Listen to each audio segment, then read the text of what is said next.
ലോകത്തിൽ നിന്ന് വരെ ആരും കാണിച്ചിട്ടില്ലാത്തൊരു തറവേല ഞാനിപ്പോ ഇവിടെ കാണിക്കാൻ പോവാണ്. കൂടെ നിന്നോണം. നീ വേഗം കാണിക്കേ. എന്നാ കണ്ടോ. ഇപ്പൊ ചേച്ചി ഇതേപോലെ സോഷ്യൽ മീഡിയ ഇപ്പൊ ചേച്ചിക്കെതിരെ വരുന്ന പുതിയൊരു വിവാദമാണ് ചേച്ചിക്ക് ക്യാൻസർ ആണെന്നും അതിനെ സംബന്ധിച്ച് ഒരുപാട് ന്യൂസുകൾ പല കമന്റുകളും ഒക്കെ വരുന്നുണ്ട്. അപ്പൊ ചേച്ചി എന്താണ് അതിനോട് പ്രതികരിക്കാനുള്ളത്? പുതിയ ടെക്നിക്കാ. പല അലിഗേഷൻസും ഇതിനു മുന്നേ ഈ പുറത്ത് വിട്ടവരും ഉണ്ടാക്കിയിട്ടുണ്ട്. നിങ്ങൾക്കൊക്കെ അറിയാം. മെഡിക്കലിന്റെ റിപ്പോർട്ടിന്റെ അടിസ്ഥാനത്തിൽ വരെ പല അലിഗേഷൻസ് ഇതിനു മുന്നേ നിങ്ങൾക്കറിയാലോ ഉണ്ടാക്കിയിട്ടുണ്ട് എന്നെ പറ്റി. സോ എനിക്ക് ഇതിനെപ്പറ്റി ഒന്നും അതുകൊണ്ട് പറയാനില്ല. ദയവേദി ഇപ്പൊ എനിക്ക് പറയാനുണ്ടെങ്കിൽ എന്തെങ്കിലും എനിക്ക് പറയാനുണ്ടെങ്കിൽ ഞാനത് എന്നെ സ്നേഹിക്കുന്നവർ എന്റെ പ്രേക്ഷകരുടെ മുന്നിൽ ഞാൻ വന്ന് പറഞ്ഞു. വളരെ ദുർബലമാണ് എന്റെ മനസ്സ്. ഉള്ളിൽ തോന്നുന്നത് പറഞ്ഞു പോകും. എനിക്കിത് ഇപ്പൊ പറയാനുണ്ട്. എന്തായിരിക്കും പെട്ടെന്ന് ഇങ്ങനെ ഒരു ഇത് വരാൻ പ്രിയ വർക്കേഴ്സ്, നിങ്ങൾ ആരും കരയരുത്. ഇങ്ങനെയുള്ള അപകടങ്ങൾ വരുന്നത് എനിക്ക് വലിയ ഇഷ്ടാ. അയ്യോ, വല്ലപ്പോഴൊരിക്കലേ വരുള്ളൂ. അത് ഞാൻ ഓണം വിഷു പോലെ ആഘോഷിക്കും. അറിയാത്ത പിള്ളക്ക് ചൊറിയുമ്പോഴേ അറിയൂ.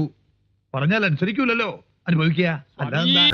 കുറെ പേര് പറയുന്നത് ഫേക്കാന്ന്, കുറെ പേര് പറയുന്നുണ്ട് അവർക്ക് കിട്ടണം എന്നൊക്കെ പറഞ്ഞ് കുറെ നെഗറ്റീവ് അങ്ങനെയും വരുന്ന കുറെ ആൾക്കാരുകൾ. എനിക്ക് ഇതിനെ പറ്റി ഞാൻ പറഞ്ഞില്ല. ഇതിന് മുന്നേ അലിഗേഷൻസിന്റെ ഒരു നിര തന്നെ.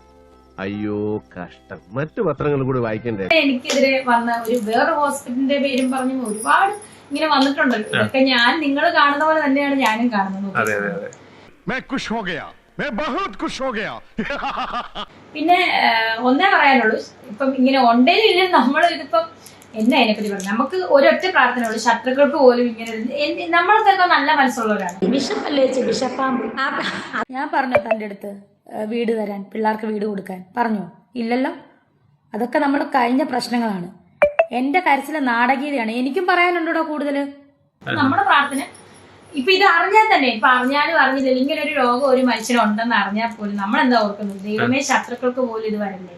എല്ലാവരുടെ മനസ്സിൽ നമ്മൾ എല്ലാരെ പറ്റി പ്രാർത്ഥനയോടെ ഇരിക്കുക, ഇഷ്ടമായ ചിന്തകൾ വിടുക. ഓർക്കപ്പെടില്ല ഞങ്ങള് ഇങ്ങനെ ഒരു വീട്, അത്രേ ഉള്ളൂ അതിനകത്ത്. ഞാൻ പറഞ്ഞ 2 പ്രാവശ്യം പ്രാർത്ഥിക്കുമ്പോൾ, ഞാനും വൈഫും വീട്ടിൽ പ്രാർത്ഥിക്കുമ്പം ഇതിൻ്റെ പിന്നിൽ പ്രവർത്തിക്കും കാര്യങ്ങളെല്ലാവരും. പിന്നെ ഒരു കാര്യം ഞാൻ പറയാൻ വിട്ടുപോകുന്നത്, ഈ വൃത്തികേട് അത് കാണിക്കാം. മുഴുവൻ 1 വർഷം തികഞ്ഞില്ല, തേപ്പ് മുഴുവൻ പൊട്ടിപ്പൊയ്ക്കൊണ്ടിരിക്കുക. ഏഴ് കള്ളം പറഞ്ഞു, 7 പച്ചക്കള്ളം പറഞ്ഞു. ഞാൻ ചുമന്നതാ. ഇത് ഞാൻ പറഞ്ഞല്ലോ, ചുണ്ണാമ്പ് പോലത്തെ സാധനം ഇത് തേച്ച് വെച്ചിരിക്കുന്നത്. ഒരാണി നിങ്ങളുണ്ട് ഈ വീട്ടിൽ, എവിടെ ഒരു കല്ലട തൂക്കാൻ ഒന്നും പറ്റത്തില്ല, ഒരു ആണി അടിക്കാൻ പറ്റത്തില്ല. തേപ്പ് മുഴുവൻ പൊയ്ക്കൊണ്ടിരിക്കുകയാണ്. ഈ ഭിത്തി ഇങ്ങനെ പല്ലിളിച്ച പോലെ ആയിരിക്കും മുഴുവൻ. എന്താ ചേച്ചിക്ക് തന്നെ ടാർഗറ്റ് ചെയ്ത നെഗറ്റീവ്. ഇനിയിപ്പോ ഒന്നും പറയാനില്ല.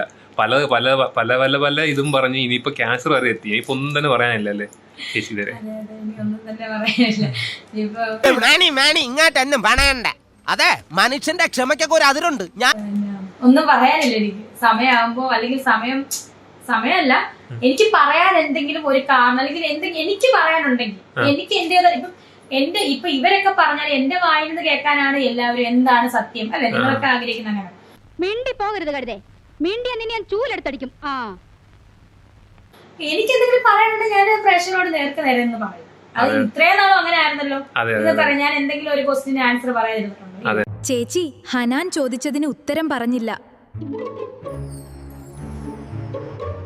എന്റെ പ്രേക്ഷകർക്ക് മുന്നേ ഞാൻ എന്തായാലും, എന്നെ സ്നേഹിക്കുന്ന കുറെ ആളുകൾക്ക് മുന്നേ ഞാൻ എന്തായാലും എന്താ പറയാ, എനിക്ക് എന്തെങ്കിലും പറയാനുണ്ടെങ്കിൽ, ഇപ്പോഴും ഞാൻ പറയാണ്, എന്തെങ്കിലും പറയാനുണ്ടെങ്കിൽ ഞാനത് പറഞ്ഞു. അതെ, അതിന് അടുത്ത് പറഞ്ഞ സപ്പോർട്ടിൽ ഇഷ്ടം പോലെ കമന്റ് വരുന്നുണ്ട്. ഇങ്ങനെയൊക്കെ പറയുന്നത് തെറ്റല്ല, നമുക്ക് ഒരാളെ കണ്ടാൽ തന്നെ മനസ്സിലാവുമല്ലോ, ഇങ്ങനെയൊക്കെ ചുമ്മാ പറയാം. കണ്ടിട്ട് എന്താ തോന്നുന്നു? എനിക്ക് അസുഖമായിട്ട് തോന്നുന്നു.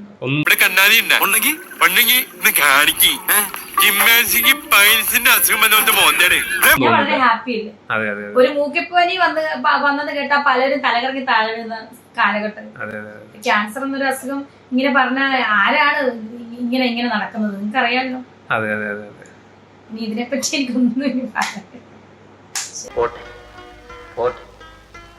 എന്റെ വേദനകൾ എന്റെ ഉള്ളിൽ തന്നെ ഇരിക്കും.